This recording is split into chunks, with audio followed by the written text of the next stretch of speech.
Video बंद मत करिएगा।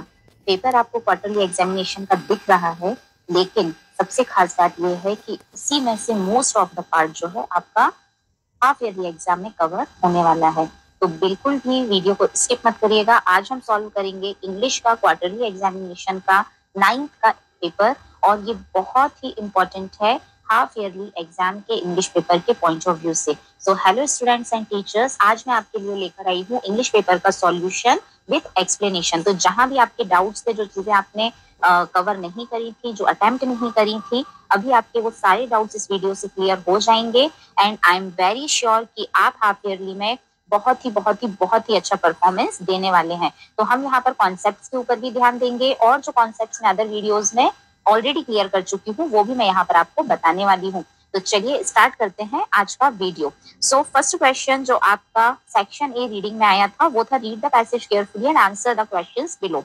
तो यहाँ पर जो पैराग्राफ दिया गया था ये लिखा हुआ है, I am not going to read it to save the time. आप यहाँ पर वीडियो को पॉज करके इसको एक बार रीड कर सकते हैं। तो डायरेक्टली हम आ जाते हैं क्वेश्चन पर।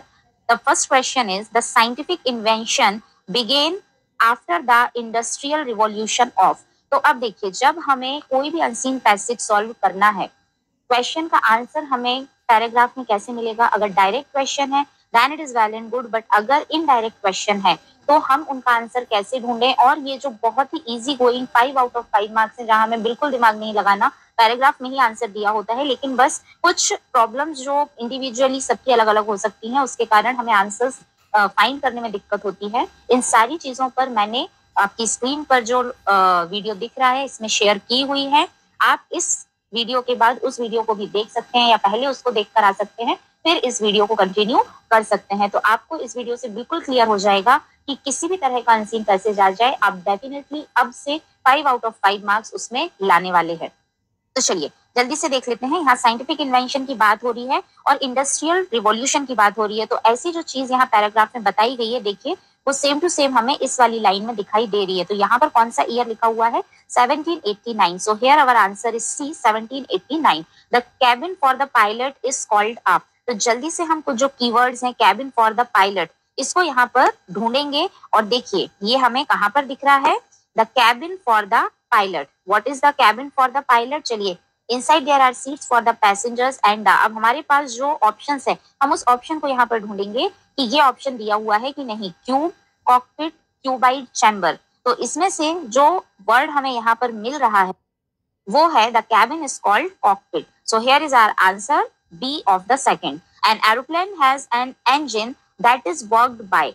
एरोप्लेन, इंजन, वर्क्ड, ऐसे जो वर्ड्स हैं हमें किस लाइन में मिल रहे हैं?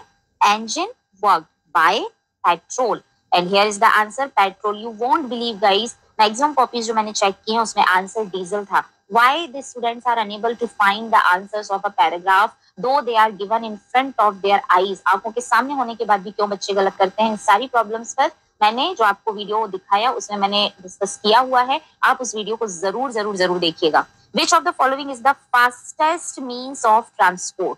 चलिए यहाँ पर भी आप अगर देखेंगे तो ये दिया हुआ है सीधा the fastest means of transport known as far what?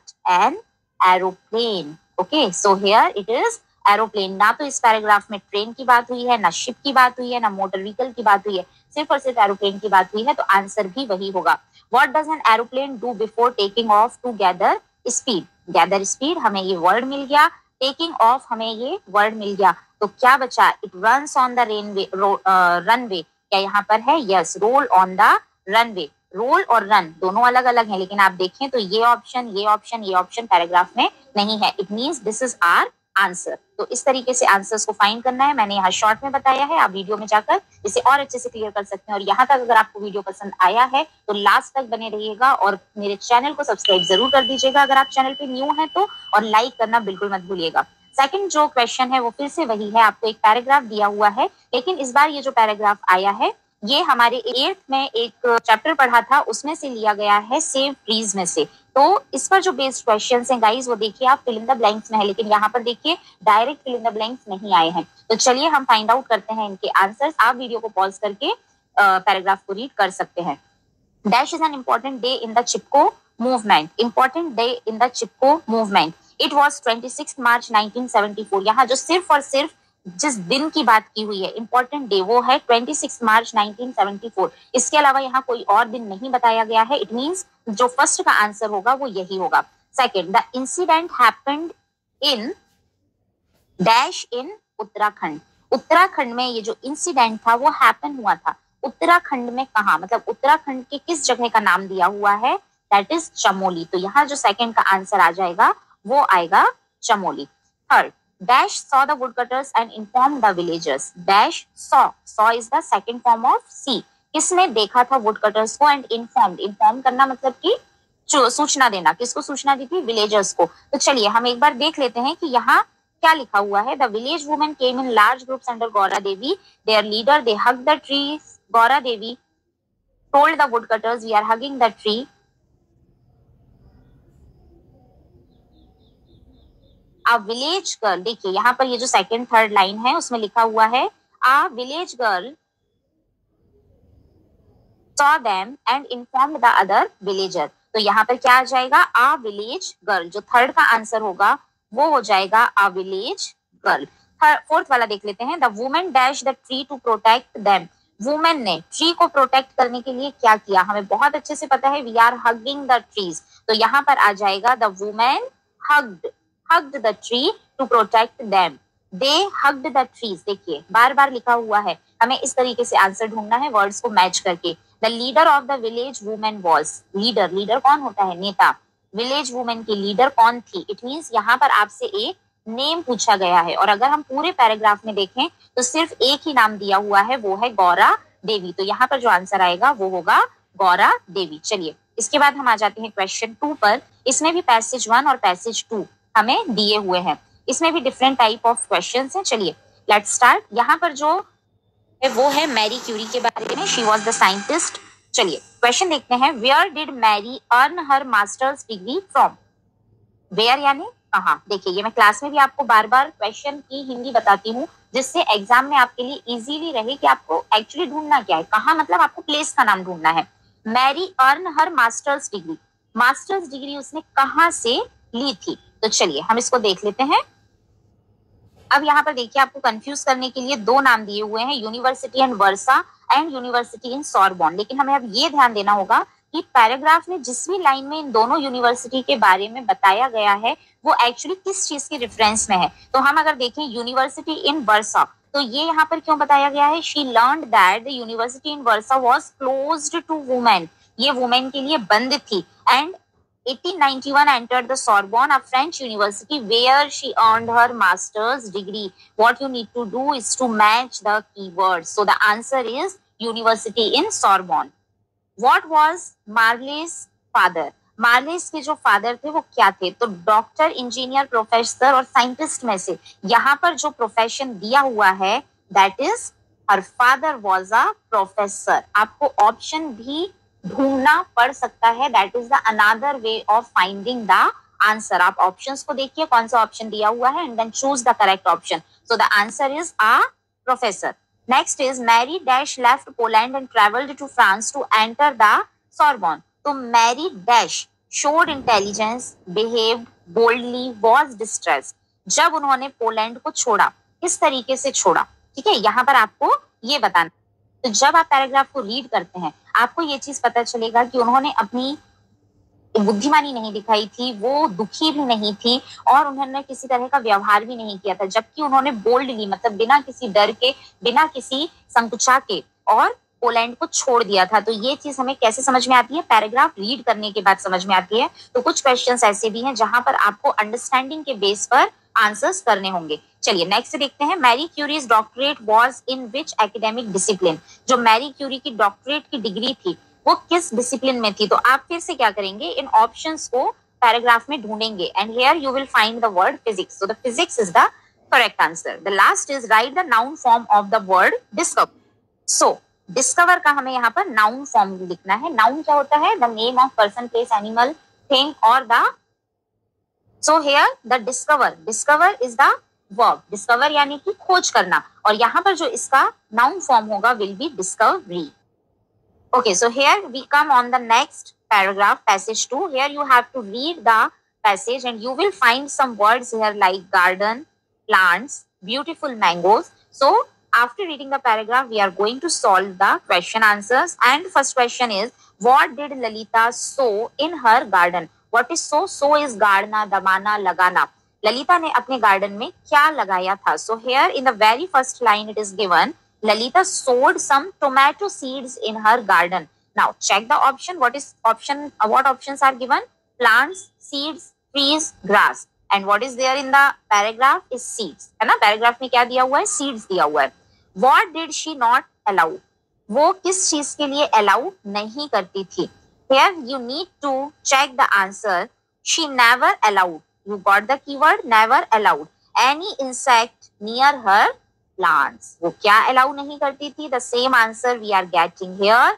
Insects near plant. What you need to do? You need to match the keywords. It is the mantra to solve the passages. Let's move on to the third question. What did she put under the plants? उसने plants के नीचे क्या डाला? Now again match the keywords. She put under the plants what? Compost. The right answer is compost. Which of the following is similar in meaning to tiny? Now check out this word where it is given in the paragraph. Actually it is not. Okay, so the answer must be given in the paragraph and the answer is big, right? No, here it is asked similar meaning पूछा है, opposite नहीं पूछा है. big जो है वो opposite है इसका, तो tiny क्या होगा? small होगा. Okay, why were the sisters happy? Where it is given about the sisters happy, the sisters were happy. So in this line, इस लाइन में आंसर नहीं दिया है, तो हम इसके पहले वाली लाइन पर जाएंगे. Her father said it is the finest tomato I have ever seen. जब आपको आंसर नहीं मिलता है उसी लाइन में जिस लाइन में कीवर्ड्स दिए हैं, तो आंसर कैसे फाइंड करना है ये आप मेरे अनसीन पैसेज की टिप्स एंड ट्रिक्स वाले वीडियो में जाकर चेकआउट कर सकते हैं. So here the answer is fifth का B. Now let's move on to the section B writing. So in the section B writing, the first most important question was given about the note making. आपको note making करनी थी, okay, और एक suitable title देना था जो paragraph आपको दिया गया है. तो यहाँ पर आप mostly commonly find जो word देखेंगे it is biogas. Okay, तो biogas के बारे में एक paragraph आपको दिया गया था और इसके आपको notes बनाने थे. आपको पता नहीं है बच्चों, notes बनाना बहुत easy होता है. And what I have found in this exam that 80% of the students जो थे उन्होंने इस क्वेश्चन को छोड़ दिया. You are not supposed to do that. Okay, आपकी सुविधा के लिए मैंने एक वीडियो बनाया हुआ है. आप जो स्क्रीन पर देख रहे हैं ये ही वीडियो है, आप जाकर इसको चेक कर सकते हैं. मैं लिंक जो है सारे सपोर्टिंग वीडियोस जो है इस वीडियो के, उनकी लिंक जो है वो डिस्क्रिप्शन बॉक्स में डाल दूंगी. अगर आप एक बार इस वीडियो को देख लेते हैं, definitely you are going to do that completely with 100% marks, और आपके 4 मार्क्स जो हैं वो यहाँ पर कंफर्म हो जाएंगे. जिन जिन बच्चों ने इस ट्रिक को मुझसे समझा था उन सभी के इसमें से फुल मार्क्स आए हैं. तो जल्दी से जाइए और उस वीडियो को देख लीजिए, या इस वीडियो के खत्म होने के बाद आप उस वीडियो को कंटिन्यू कर सकते हैं, जहां पर आप मोस्ट इजीएस्ट वे में देखेंगे कि किसी भी पैराग्राफ का नोट कैसे बनाया जाता है. Next if we will see it is about the application to your principal for the sick leave, और जो नेक्स्ट इसमें ऑप्शन में दी हुई थी वो है अबाउट द सिस्टर्स मैरिज. तो इसका भी डिस्क्रिप्शन में मैंने लिंक लगा दिया है, इसको मैं ऑलरेडी समझा चुकी हूँ. पैटर्न किस तरह से लिखना है, किस साइड लिखना है, किसके बाद कितनी लाइन छोड़ना है, ये सारी चीजें वीडियो में बताई हुई है, तो आप इस वीडियो को भी वहां पर चेक कर लेंगे. नेक्स्ट हम आ जाते हैं, अभी फिफ्थ वाले को 2 मिनट हम वेट करेंगे फिफ्थ वाले के लिए. सिक्स्थ वाले पर आ जाते हैं. On the basis of the picture given below right a short story in about 75 words. तो शॉर्ट स्टोरी या किसी भी पैराग्राफ के बारे में अगर आपको कुछ सेंटेंसेस लिखना है, हाउ टू स्टार्ट दो सेंटेंसेस. जहां डिफिकल्टी आती है वो यही है कि जब भी आप कोई सेंटेंस बनाते हैं उसका मेन स्ट्रक्चर क्या होता है. एक सिंपल सेंटेंस का it is subject plus helping verb plus main verb plus object. Okay, इसके बाद इसका इंटरोगेटिव कैसे बनाना है, मतलब क्वेश्चन सेंटेंस कैसे बनाना है या नेगेटिव कैसे बनाना है, इन सब पर भी मैंने रिसेंटली वीडियोस बनाए हुए हैं. जब आपको ये पता चल जाएगा कि सिंपल सेंटेंसेस कैसे बनाए जाते हैं, it is very easy for you कि आप शॉर्ट स्टोरी इजीली लिख पाएंगे. और इसके बाद शॉर्ट स्टोरी भी कैसे लिखनी है, इसके जो स्टार्टिंग वर्ड्स हैं यहीं पर आप कंफ्यूज हो जाते हैं कि स्टार्टिंग में हम क्या लिखें, कौन सा सब्जेक्ट लें, किस वर्ड से जो है वो सेंटेंस स्टार्ट होगा, उसके बाद हेल्पिंग वर्ब कौन सी आएगी? मोस्ट कंफ्यूजिंग जो चीज है वो यही है। तो इसके ऊपर जो वीडियो बना हुआ है आपकी स्क्रीन पर दिख रहा है, इसका लिंक जो है डिस्क्रिप्शन में है, आप उसको एक बार देखिए और पूरे 3 में से 3 नंबर पाइए।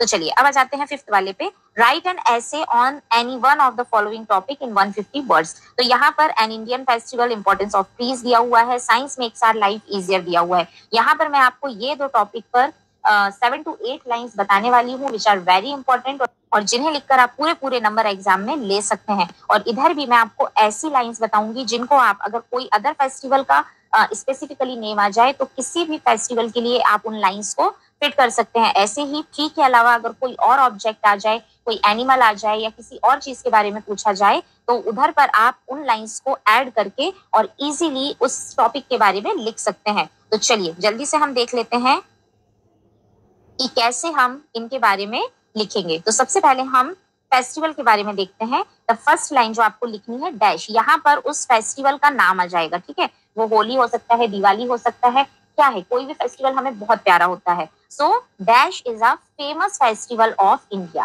ठीक है ना। ये जो है ये इंडिया का फेमस फेस्टिवल है। जिस भी फेस्टिवल का नाम आपको दिया हुआ है आप वो लिख दीजिए। अगर नाम नहीं दिया तो आपको जिसके बारे में लिखना है आप उस फेस्टिवल का नाम यहाँ पर लिख सकते हैं। वी डू, वी यानी हम, डू यानी करते हैं, हम करते हैं। आप क्या करते हो उस फेस्टिवल पे? Dance, decorate the house, okay. जो भी चीजें उस पर करते हैं आपको किसी भी एक चीज का, 2 चीज का नाम यहाँ पे लिख देना है। या आप इसी के वी डू से आप 5 to 6 सेंटेंसेस बना सकते हैं। देन वी ब्रिंग, ब्रिंग यानी लाना, हम लाते हैं। हम बाजार से क्या लाते हैं? हम बाहर से क्या लाते हैं? We bring flowers, we bring sweets, we bring diyas, we bring new clothes, okay. तो इस तरीके से यहाँ पर भी आपके 5 to 6 न्यू सेंटेंसेस बन जाएंगे। देन हर फेस्टिवल पे हम क्या करते हैं बच्चों? हम एंजॉय करते हैं और बहुत ज्यादा एंजॉय करते हैं। तो यहाँ पर आप क्या लिखेंगे? We enjoy a lot. इसको आपको इसी तरीके से सेम एज इट इज याद कर लेना है। देन हम हर फेस्टिवल को अपनी फैमिली के साथ मनाते हैं, तो we celebrate with family. Then we make, हम बनाते हैं। हम फेस्टिवल्स पे क्या बनाते हैं? We make delicious dishes, we make sweets, okay. या जो भी आप बनाते हैं यहाँ पर भी आप 2-3 सेंटेंसेस इजीली ऐड कर सकते हैं। एंड द लास्ट सेंटेंस, किसी भी फेस्टिवल के बारे में जब आप लिख रहे हैं तो आपको यहाँ पर लिखना है it is my favourite festival, okay. ये सेंटेंस आप लास्ट में ऐड कर सकते हैं। तो देखिए कितनी आसानी से हमने एक शॉर्ट ऐसे यहाँ पर कंप्लीट कर दिया है। And it is very easier with the easy sentences। Video पसंद आ रहा है और ये सबसे easiest मेथड अभी तक आपको लगी है तो please don't forget to like this video. और अगर आप मेरे चैनल पे न्यू हैं तो जल्दी से कर दीजिए सब्सक्राइब। चलिए अब हम ट्रीज के ऊपर एक पैराग्राफ देख लेते हैं कि कैसे लिखना है, या कोई अदर ऑब्जेक्ट या किसी अदर थिंग का भी नाम है तो आप कैसे इजीली सेंटेंसेस उस पर क्रिएट कर सकते हैं। तो डैश आर वेरी इंपॉर्टेंट, कोई एक चीज है तो उसके लिए इज आ जाएगा। Trees are very important, it gives, give यानी देना, ये हमें देते हैं। क्या क्या देते हैं? Multiple of things are there, easily you can make 9 to 10 sentences यहाँ से। देन इट नीड्स, इसको जरूरत होती है, इसको किस किस चीज की जरूरत होती है? Okay, it needs water, it needs air, okay. अगर किसी एनिमल के बारे में भी आ गया so it needs fodder, it needs water, okay, it needs food, जो भी है आप इस तरीके से यहाँ पर भी 4 to 5 सेंटेंसेस क्रिएट कर सकते हैं। Then next is we should love, care, it और देम। तो अगर एक के बारे में है तो इट, और प्लूरल है, यहाँ जो टॉपिक है वो प्लूरल है तो यहाँ पर आ जाएगा देम। तो we should love it, we should love them, we should care it, we should care them. इस तरीके से यहाँ पर कोई भी एक सेंटेंस बन सकता है। एंड लास्ट, कुछ कोई भी आइटम हो भाई वो किसी ना किसी तरीके से इंपॉर्टेंट तो होता ही है। तो लास्ट जो सेंटेंस आप लिखेंगे it is important for us, us यानी हमारे, ओके, ये हमारे लिए बहुत इंपॉर्टेंट है। तो देखिए कितना इजी था सेंटेंसेस बनाना। इसको आप बार बार देखेंगे या नोट डाउन कर लेंगे तो आपके लिए ये बहुत ही इजियर हो जाएगा। तो देखिए यहाँ पर हमारा राइटिंग पोर्शन हो जाता है खत्म। अब हम आ जाते हैं ग्रामर पर, और ये जो ग्रामर का पोर्शन बचा हुआ है सेक्शन सी और सेक्शन डी, इसको हम नेक्स्ट वीडियो में कंटिन्यू करेंगे। तो तब तक मेरे साथ बने रहने के लिए और इतनी ही इजीली बाकी चीजों को भी समझने के लिए, क्योंकि देखिए question answers most of the बच्चे, मोस्ट ऑफ द केस में मैंने देखा है कि आप छोड़ देते हैं, but no, you are not suppose to do that. Question answers ही हैं जो बहुत ज्यादा इजियर हैं, और कैसे आप बिल्कुल इजिएस्ट वे में इनको लिखकर और आउट ऑफ मार्क्स ले सकते हैं, पूरे पूरे नंबर ले सकते हैं, कम शब्दों में ज्यादा इंफॉर्मेशन देकर पूरे मार्क्स कैसे लिए जाते हैं, ये मैं नेक्स्ट वीडियो में समझाने वाली हूँ। तो तब तक आप बने रहिए मेरे साथ, और अगर आप मेरे चैनल पे न्यू हैं और आपको वीडियोस पसंद आए हैं तो प्लीज सब्सक्राइब करके जाना मत भूलिएगा, और अपने फ्रेंड्स और कलीग्स को भी ये वीडियो जरूर शेयर करिएगा। So thank you, stay tuned with Raksha's English club.